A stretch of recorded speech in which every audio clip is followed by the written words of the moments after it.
Bonjour tout le monde, j'espère que vous allez bien. Alors aujourd'hui, petite vidéo sur une petite Cadillac de 1950, c'est le modèle 62. C'est la troisième génération, j'ai tout vous expliqué dans cette vidéo. En tout cas, j'espère que vous allez bien. Une petite vidéo avec une voiture qu'on voit pas tous les jours, avec une histoire américaine derrière. Il y a eu beaucoup de modèles de produits. Celle-ci, c'était une version luxe. J'ai tout vous expliqué. Donc n'hésitez pas à suivre la vidéo, à nous suivre aussi sur YouTube, sur Instagram et sur TikTok. Et puis on va continuer comme ça. En tout cas, j'espère que ça va vous plaire. Si vous avez des questions, vous pouvez faire un petit commentaire. On va pas non plus, j'ai pas parlé pendant 3 plombes. On va commencer directement la présentation. Allez, à tout de suite. Je vous fais un petit tour de la voiture. Alors ce sera en mode portrait, parce que j'ai fait une vidéo en portrait, donc n'hésitez pas quand même à regarder. Là en paysage, vous aurez une meilleure vue.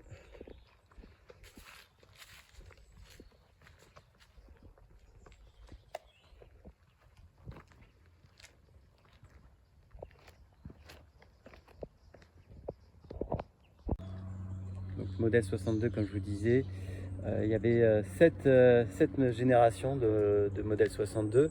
Avant le modèle 62, on avait le modèle 65 dans les années 1938. Et ensuite, on a eu la voiture qui a succédé, c'était le modèle 62, qui était le haut de gamme par rapport au modèle 61 également en Cadillac. Et ce qu'il faut savoir, c'est que, donc, comme je vous disais, il y a 7 générations. La production a commencé sur le modèle 62 en 1940 pour finir en 1964. Le modèle 1 était là pendant 2 années, de 40 à 42. Le modèle 2 était là de 42 à 47. Et ensuite, on a eu cette version modèle 3 qui était là de 47 à 53 de mémoire. Celle-ci est de 50, 1950 pile. Elle est cabriolet, vous aviez des non décapotables, des berlines. Et celle-ci est quand même plutôt rare. Il y a eu 55 000 d'unités produites. Par rapport à ce modèle, une petite histoire, c'est que on l'a retrouvé à la vente à 3 496 $, ce qui fut un gros montant à l'époque. C'était beaucoup d'argent pour se payer ce véhicule. On va retrouver un kit Continental, une option, donc la roue de secours qui était disponible. Qu'est-ce qu'il faut savoir d'autre?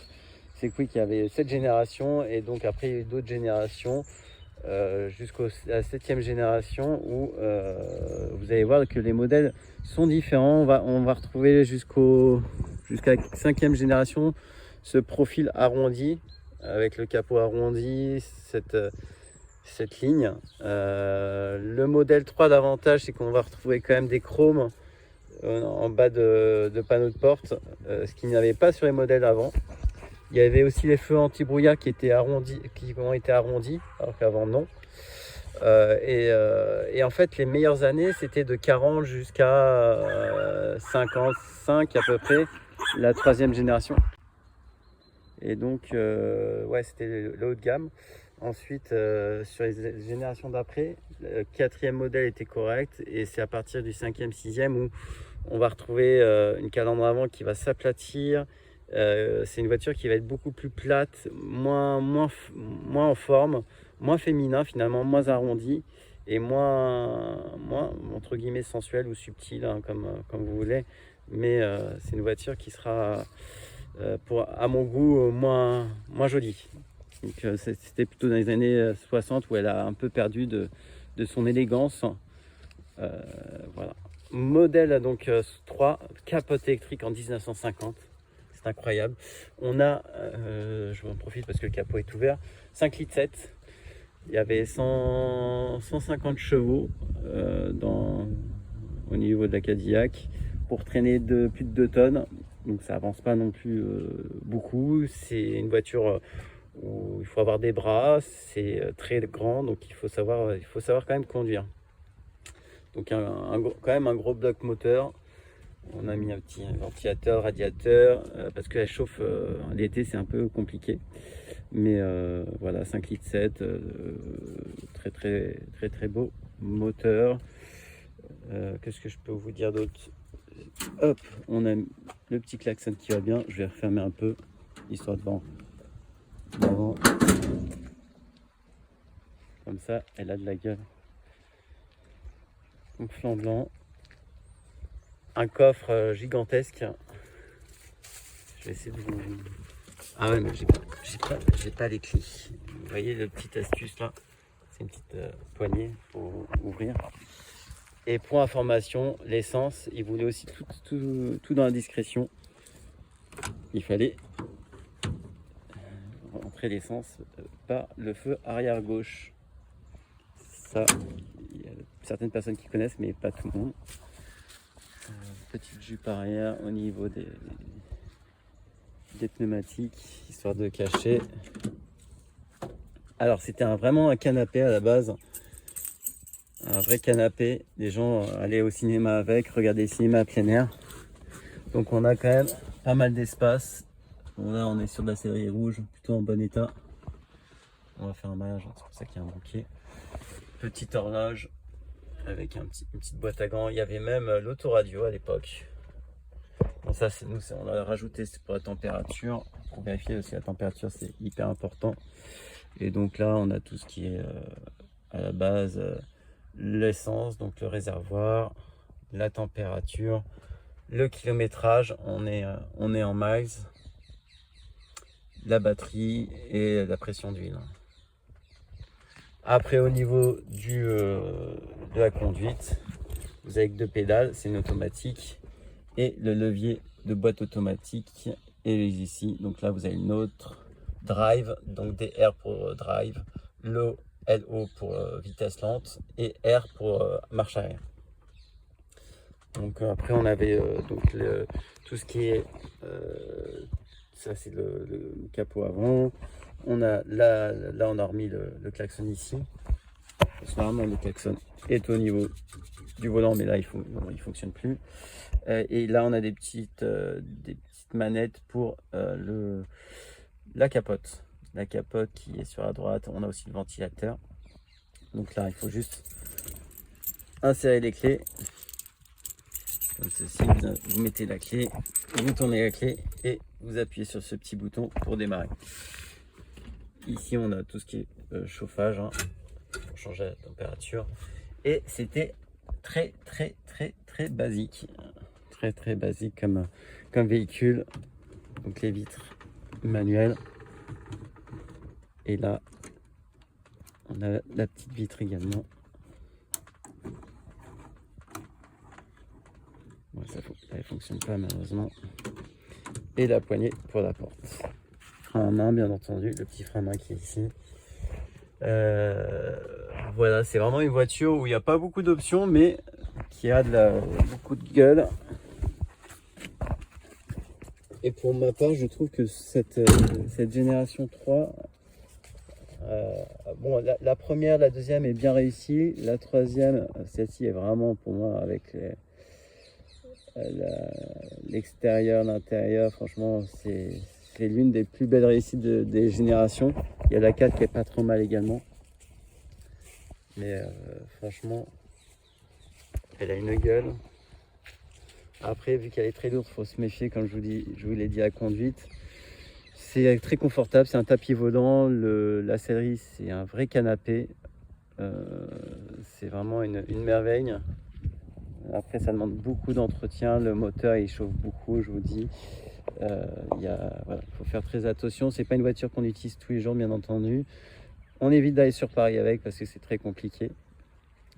Voilà, le moteur, il faut vraiment le bichonner. Il y a certaines fuites. Elle est quand même, elle a 80, elle va avoir bientôt 80 ans quand même. C'est énorme. Et voilà. Mais c'est des voitures vraiment qu'on fait plus aujourd'hui. Et je voulais quand même vous la montrer vite fait, vous faire une belle vidéo. Même vous voyez l'arrière comme ça, c'est magnifique. Magnifique. C'est travaillé, la carrosserie est vraiment bien travaillée. Le moteur est quand même relativement fiable, hein, la voiture est relativement fiable, mais c'était vraiment des voitures pour... bon, là, ça consomme énormément, on est sur du 20 litres, voire plus, mais c'était des voitures pour le plaisir, pour les Américains, pour aller, comme je vous l'ai dit, au restaurant, aller au cinéma, faire un peu de route, mais c'était pas vraiment des voitures, c'était pour le plaisir. Voilà, donc là, je vais vous mettre tout en image, comme ça vous avez tous les modèles en fonction des séries. Donc là, le premier modèle, série 1, est sorti de 40 à 41, 137 chevaux. C'était une voiture qui faisait 5,4 m de long sur 1,9 m de large. Une voiture qui s'est vendue pas non plus avec beaucoup d'exemplaires. On va retrouver un design plutôt arrondi également, avec des belles courbes, un peu compact à l'arrière. Si je vous montre ensuite le deuxième modèle, vous allez voir que la voiture s'est un petit peu allongée. On a des courbes encore plus arrondies. C'est plus féminin comme véhicule, je trouve. Enfin, avec des belles courbes, plus gros, plus, plus beau, quoi, tout simplement. Là, on est donc modèle 2, 5,5 m de long. On est un peu plus large. Celle-ci est sortie de 42 jusqu'à 47. C'est un V8 monobloc de 5,7 litres. Et donc là, on avait ça dépendait, mais on avait 3 ou 4 rapports en boîte auto.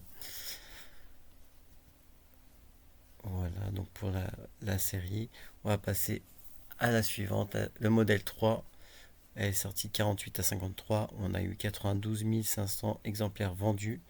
Elle pouvait atteindre 150 km/h, c'est important de le souligner. On était aussi en boîte 4. En termes de dimension, on était sur les mêmes dimensions que le modèle précédent. Donc on voit au niveau des courbes, c'était quand même, ces deux modèles sont un peu similaires, sauf que vous voyez la calandre avant est moins prééminente et le design est différent. Donc on voit aussi au niveau des phares, de la calandre avant, de l'arrière, moins de courbes sur l'avant. On voit on modernise un petit peu le véhicule. Là, elle a été mise en vente à 3 496 $ pour l'histoire. Donc c'est intéressant de le savoir. Ensuite, le modèle 4 de 54 à 56, 134 000 exemplaires, pas mal de véhicules vendus. V8, 5 litres 4, donc à soupape en tête. On a 4 rapports, boîte auto bien sûr, de plus de 2 tonnes, 2 tonnes à 2 tonnes 3. C'est une voiture assez lourde. 5,4 m, presque 5,5 m de long sur 2 mètres de large. À peu près les mêmes dimensions pour tous ces véhicules. Donc là également, on voit le changement aussi au niveau de l'arrière, de l'avant. Ça s'est un peu assagi également. L'esthétique est différente, mais on garde quand même une petite note similaire au niveau de la calandre avant, que j'aime beaucoup d'ailleurs. Ensuite, vous allez retrouver le modèle 5. Donc le modèle 5 qui est sorti de 57 à 58. C'est un V8 6 litres, 2 tonnes 2, 2 tonnes 4, assez lourde, 5 mètres, presque 5 sur 2 mètres également. Là également, la calandre avant change, les phares sont rehaussés. On a l'impression de voir un nouveau modèle, enfin même une nouvelle marque, parce que je trouve que il y a quand même un esprit différent et ça aplatit un petit peu. Il y a quelque chose qui se modernise sur l'esthétisme. C'est moins bombé en tout cas. Ensuite, on a la 6e génération où là elle est sortie de 59 à 70 000 exemplaires vendus. C'est un V8 de 6 litres 4. Là, on commence à avoir quelque chose de très puissant. On a 325 chevaux pour 2 tonnes 2 à 2 tonnes 3, 5 mètres 7 de long. Elle est quand même beaucoup plus grande et 2 mètres de large. On est sur un style quand même une voiture plus, comment dire, plus droite, plus longue également. avec les ailes arrière qui se relèvent un peu. Ça donne un style également. La calandre avant plus sage, les deux petits phares à l'avant également qui donnent un style. On aime ou on n'aime pas, moi j'aime un peu moins l'esthétisme de celle-ci, mais voilà, c'est les années 70. On voit la différence d'évolution. Et ensuite la 7e génération, donc de 61 à 64, V8 de 6,4, 2 tonnes à 2 tonnes 2. On est sur 5,6 m sur 2 mètres de large. Et là, on retrouve également du modernisme en termes d'esthétisme. On reste sur de la Cadillac, mais on a moins ce charme de l'ancien qu'on avait dans les années 50. Ça a vraiment changé sur l'esthétisme. Et voilà, moi j'aime pas trop cette génération, mais ça a le mérite d'exister.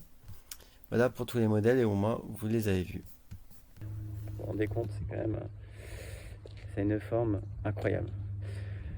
Voilà, donc j'espère que la petite vidéo vous a plu. C'était vraiment une vidéo assez rapide parce que j'ai eu un petit créneau. Je me suis dit tiens, on va faire profiter tout le monde. Donc une petite Cadillac de modèle 62 de 1950. N'hésitez pas à nous checker, à vous abonner.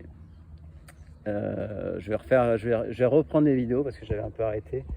La prochaine, je ne sais pas quand est-ce qu'elle sera, mais je vais essayer de vous la refaire au mois de novembre. Et puis n'hésitez pas à nous suivre sur Instagram, sur TikTok. On fait de la location Vintage Cars. On peut nous retrouver sur notre site internet www.location vintage-6 cars.fr, pardon, excusez-moi, j'avais donné une mail mais c'est pas ça. Et vous pouvez donc nous retrouver aussi sur TikTok. Et moi je continue les petites vidéos. Si ça vous a plu, n'hésitez pas à liker, à vous abonner. Voilà, après juste pour info, en termes de prix, parce que je vais avoir forcément des questions. Vous avez vu, même les flancs blancs, comme je vous l'ai dit, c'est une option aussi. Et là, le pare-brise un peu bleu contre le soleil, c'est top. Bref, et aujourd'hui, c'est un modèle qui tourne entre 60 et 70 000 euros. Après, ça dépend du pays où vous la vendez. Dans certains autres pays, on va la retrouver à 80 000, mais en termes de prix raisonnable, entre 60 et 70 000 euros. Voilà, après je pourrais en dire beaucoup plus, mais j'ai pas trop le temps d'en parler. Fait anti-bruit avec les petits feux là, ça y va tellement bien. Arrondi, tout est arrondi sur cette voiture, c'est incroyable. Donc n'hésitez pas à nous suivre si vous avez besoin si vous faites un mariage, un shooting photo ou autre, n'hésitez pas à nous contacter. Donc www.location au singulier vintage-6 cars.fr, le site internet, sur Vintage Cars 95 sur TikTok et sur Instagram. N'hésitez pas à vous abonner, ça fait plaisir. Je continue les vidéos. Prenez soin de vous. N'hésitez pas si vous avez des questions. Après, bien sûr que vous avez les experts qui vont m'apporter d'autres informations. Moi, je fais juste du partage de passion, où je donne des infos que je peux avoir. Et ça reste toujours sympathique. Et donc, on reste sur de la bienveillance, bien entendu.